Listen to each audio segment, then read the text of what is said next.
To the average Star Wars fan, Shaak Ti might seem irrelevant, but she holds a unique status as a character marked by two significant milestones: the introduction of the Togruta species to the franchise, and the record for the highest number of on-screen deaths per minute, depicted in 5 different scenes. For this video, we will explore the reasons behind the creation and demise of one of the most underrated characters in Star Wars.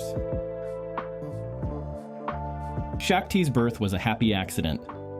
When Attack of the Clones started its pre-production in 1999, Lucas, still without a script, told the art department to create a new Sith villain.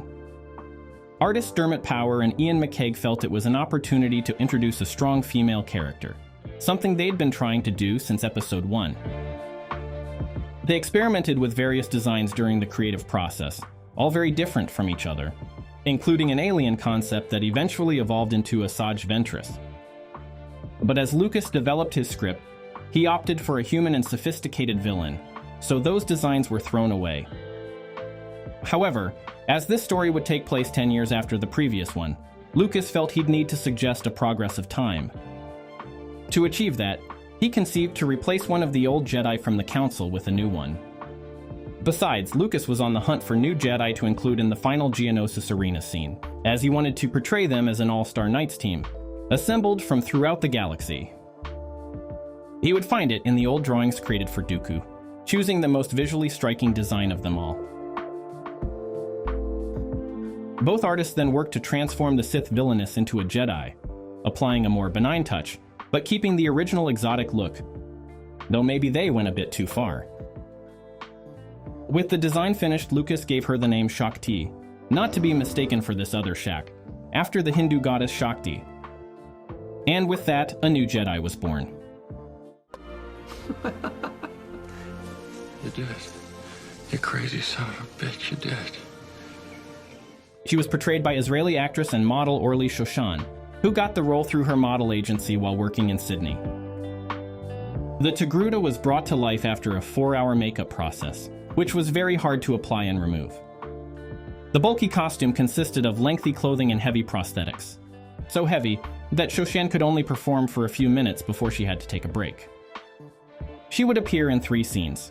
The first one in the Jedi Council, a sequence that reused archival Episode 1 footage, in which she was composited in Yaddle's place.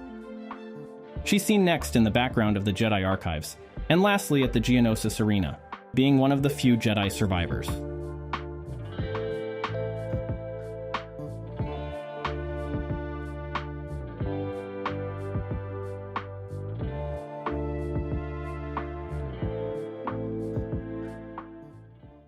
To cheat death is a power only one has achieved.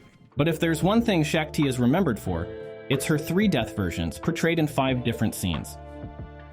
To get a better understanding of the complete picture, let's take a look at them one by one. Her presence in Revenge of the Sith was originally proposed by Ian McCaig when Lucas was writing the script. Conceiving it as a way to establish Grievous as a real menace from the start, she would get captured protecting Palpatine, and would later die with the general breaking her neck. This was deemed too graphic, so Lucas changed it for a lightsaber stab. Shaak Ti.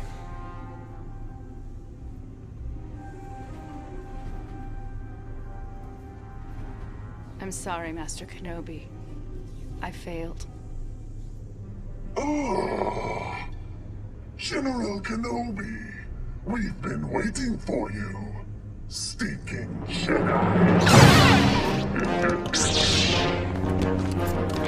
The line "I failed" refers to the last scene in the 2003 Clone Wars show, where she couldn't prevent Palpatine's capture and ended up losing her lightsaber, a weapon that Grievous later lost in the duel with Kenobi. Unfortunately, this scene had to be removed from the film due to time constraints.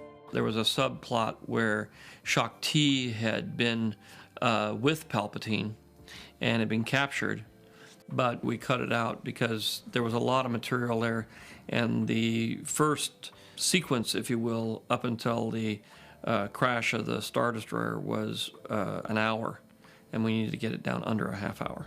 With that sequence cut, Lucas had to rewrite Grievous's entrance. Oh, General Kenobi, we've been waiting for you, General Kenobi, we've been waiting for you. Stinking Jedi. Jedi scum. I look forward to adding your lightsabers to my collection. Your lightsabers will make a fine addition to my collection. Lucas, with a bitter aftertaste, revisited the scene in a pickup shot on September 2004, in which she is stabbed by Darth Vader while meditating during the attack on the Jedi Temple. What is it, Skywalker? This scene was also cut from the movie, but was the basis for those seen in the LEGO Star Wars The Complete Saga and the Clone Wars show. Shaak Ti's third death version is probably the most badass. When developing The Force Unleashed, the creative team, aware that she had not yet been given an ending on screen, decided to tie up that loose end and have her killed by Starkiller. So 5 scenes, 3 versions.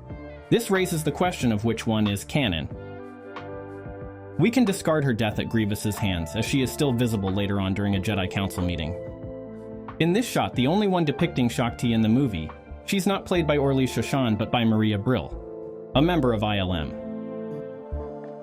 The Force Unleashed was part of the expanded universe, thus never considered canon.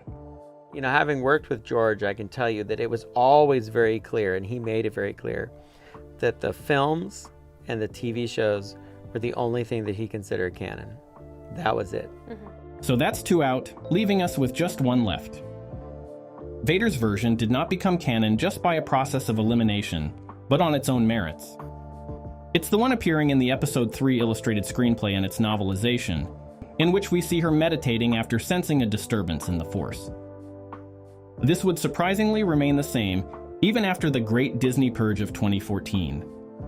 Season 7 of The Clone Wars would mention the moments before the capture of Palpatine, describing the events seen in the original show. Grievous has attacked the capital. What about the Chancellor? Shaak Ti has been sent to protect him, but Master Windu has lost contact with her. But the Jedi's canonical death was definitely confirmed in the 2016 book Star Wars Galactic Atlas, corroborated by story group member Pablo Hidalgo and by Yoda's vision. She was initially relegated to a minimal role, but her story gradually started receiving more attention. She and Luke crossed paths after he found a holocron recording, witnessing her final message to the galaxy, which implored the viewer to keep the memory of the Jedi Order alive. She was truly done justice with her inclusion in the Clone Wars show. Apart from being one of the most powerful Jedi in the galaxy, she was also very compassionate and empathetic, reason why she was given the job of training clone troopers in Camino. Shaak Ti was voiced by actress Tazia Valenza, who gave her a calm and subdued tone, with a Spanish accent to give her an exotic flair. If these cadets can't get past their short-sighted selfishness, they will never come together. Unity wins war, gentlemen. But where she made the greatest impact was in the creation of another character, the teenage Padawan Ahsoka Tano, who at the beginning was going to be the Togruta Jedi youngling Ashla. Hello. George Lucas wanted to bring a major non-human character to life, so he opted to model her after Shaak Ti. She also influenced the design of Ahsoka's future self, where she's seen with long leku, as they're supposed to grow with age. This was discarded for the live-action version, mainly because of the difficulty of performing scenes with them. Thanks to Shaak Ti and Ahsoka's increasing importance in Star Wars, we would get to know more about Shili, their homeworld, and the Togruta species itself. A circle now complete.